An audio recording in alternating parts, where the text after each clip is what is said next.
नमस्ते हिंदुस्तान। तो आज हम बात करने वाले हैं इंडियन एजुकेशन सिस्टम की डार्क रियलिटी के बारे में। और तो कैसे शुरू हुई? करते हैं। इंडिया एम्प्लॉयमेंट रिपोर्ट 2024 के अनुसार देश में हर 3 में से 1 युवा बेरोजगार बैठा है। जितनी स्विट्जरलैंड की टोटल पॉपुलेशन है उससे ज्यादा इंडिया इंजीनियर्स प्रोड्यूस कर देता है। I hate education. हमारे सारे बच्चे परीक्षा के लिए पढ़ते हैं, ज्ञान के लिए कोई नहीं पढ़ता। The biggest criminals in the world, school teachers. I really don't think so. Visually impaired students के लिए इंडियन एजुकेशन सिस्टम में साइंस का ऑप्शन ही नहीं है। केस करना है। किस पर? इंडियन एजुकेशन सिस्टम पर सबसे पहला पॉइंट आता है अपना dark reality of Indian education system. एक ऐसा एजुकेशन सिस्टम जो बना कई सौ बच्चों की मौत का कारण और बच्चों के डिप्रेशन का कारण। लेकिन क्यों? तो अब जानते हैं इंडियन एजुकेशन सिस्टम का काला सच। तो ये सब जानने से पहले अपन जानते हैं इंडियन एजुकेशन सिस्टम की हिस्ट्री के बारे में। The history of Indian education system. तो तब तक इंडियन एजुकेशन सिस्टम की हिस्ट्री की बात आए और गुरुकुल्स का नाम नहीं आए, ये तो होना मुश्किल है। तो बात करते हैं सबसे पहले गुरुकुल्स की। आज से कई सौ साल पहले अपने प्यारे भारत में स्कूल्स की जगह गुरुकुल हुआ करते थे। हमें गुरुकुल में ऋषि मुनियों के द्वारा सभी प्रकार की शिक्षा दी जाती थी, जैसे वेदों और पुराणों की शिक्षा, शारीरिक शिक्षा, मानसिक शिक्षा आदि सभी प्रकार की शिक्षा दी जाती थी। ये शिक्षा समय की सर्वप्रथम शिक्षा हुआ करती थी।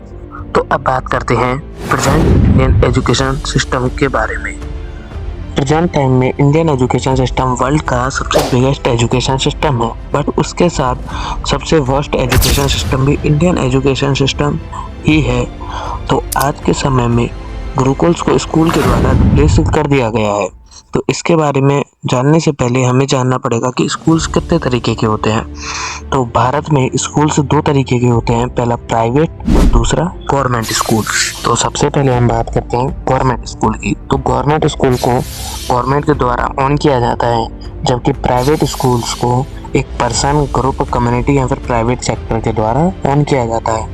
गवर्नमेंट स्कूल्स का इंफ्रास्ट्रक्चर बहुत अच्छा नहीं होता, जबकि प्राइवेट स्कूल्स का इंफ्रास्ट्रक्चर गवर्नमेंट स्कूल्स की तुलना में बहुत अच्छा होता है। और गवर्नमेंट स्कूल की फीस बिल्कुल फ्री होती है या फिर बहुत कम होती है, जबकि प्राइवेट स्कूल्स की फीस बहुत ज़्यादा होती है गवर्नमेंट स्कूल की तुलना में।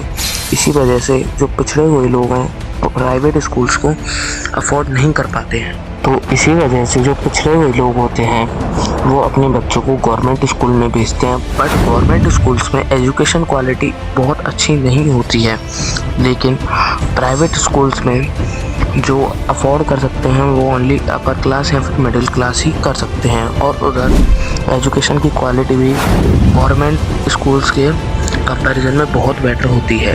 गवर्नमेंट स्कूल्स में जो टीचर्स होते हैं वो गवर्नमेंट के द्वारा अपॉइंट किए जाते हैं और ज़्यादातर टीचर बहुत अच्छी शिक्षा नहीं दे पाते हैं। प्राइवेट स्कूल्स में प्राइवेट सेक्टर और एक पर्सन के द्वारा टीचर्स सेलेक्ट किए जाते हैं और वो काफ़ी अच्छे से सेलेक्ट करके गुड टीचर्स को फाइंड करके और गुड क्वालिटी वो टीचर्स दे पाते हैं। तो अब अपन ने स्कूल्स की बात तो कर ली है, तो अब बात करते हैं हम अपने एजुकेशन सिस्टम के बारे में। तो इंडियन एजुकेशन सिस्टम 2 पार्ट्स में डिवाइडेड है।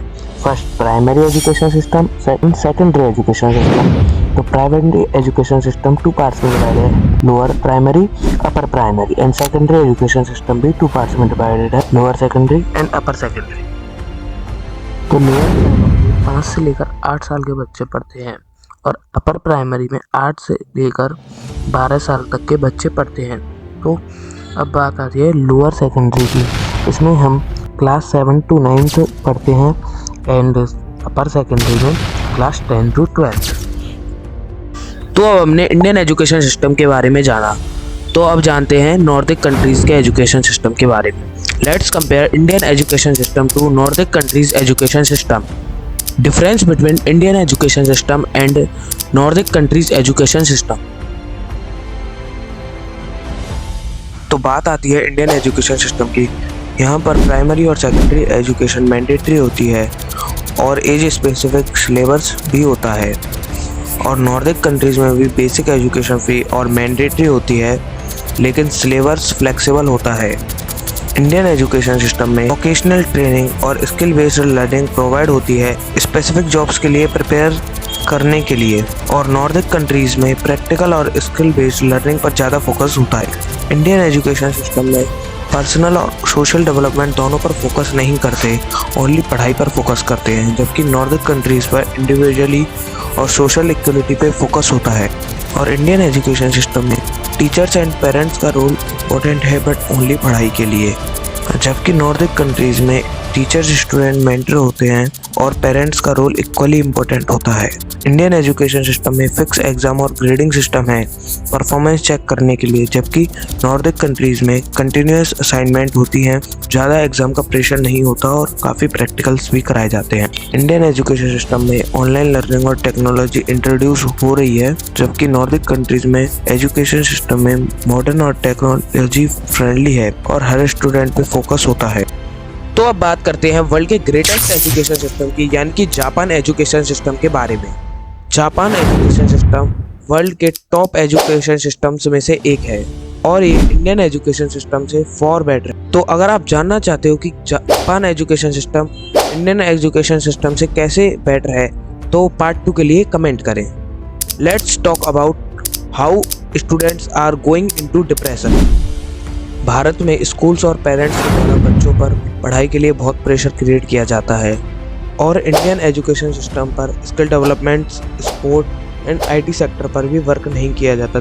Only that if student want to become successful in life then they do study. Indian education system में हमें ऐसी चीज़ें पढ़ाई जाती है जो हमारे फ्यूचर में बिल्कुल काम नहीं आती। 12th और ग्रेजुएशन के बाद हमें ये नहीं पता होता कि पैसा कैसे बनाना है।